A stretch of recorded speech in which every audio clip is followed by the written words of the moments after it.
नमस्ते दोस्तों, कैसे हो आप लोग। आप लोगों को फिर से मेरे YouTube channel secret story F पे स्वागत है। तो चलिए आज का वीडियो शुरू करते हैं।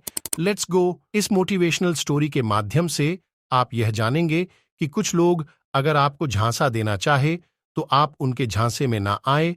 इस मोटिवेशनल स्टोरी के माध्यम से आपको बहुत बड़ा संदेश मिलने वाला है। तो चलिए, आपका ज्यादा वक्त खराब ना करते हुए इस कहानी को जल्दी से जल्दी शुरू करता हूं। दोस्तों, एक बार की बात है, एक बार एक गांव में एक बंदर पकड़ कर लाया। कोई 5 बंदर पकड़ कर लाया और कोई 10 बंदर पकड़ कर लाया।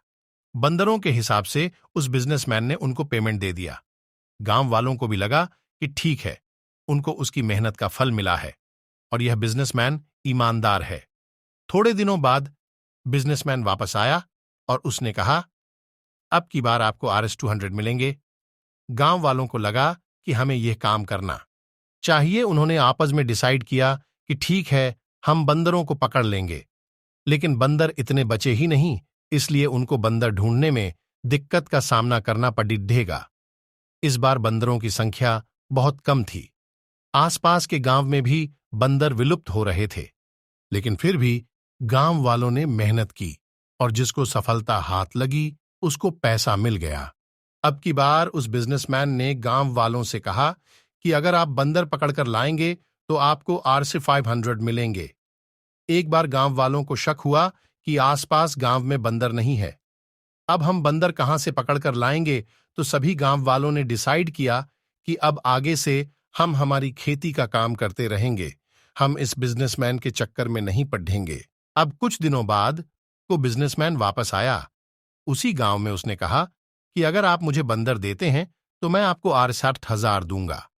एक बंदर के गांव वालों को भरोसा तो था कि यह दे सकता है, क्योंकि पहले भी उसने अपने को RS-100 और RS-200 दिए हैं। उन्होंने कहा कि लेकिन आसपास बंदर है ही नहीं, हम कहां से बंदरों को लाएं। यह कहकर चला गया।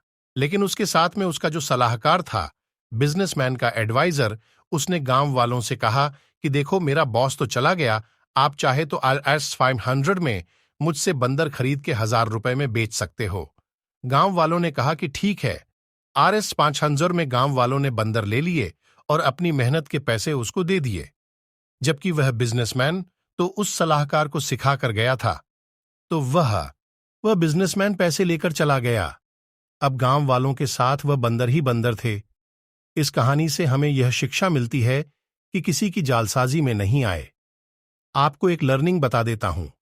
आपके पास जो भी पैसा हो उसको संभाल कर रखिए, किसी की बातों में मत आइए, क्योंकि आपका धन ही मुसीबत में आपका सच्चा साथी है।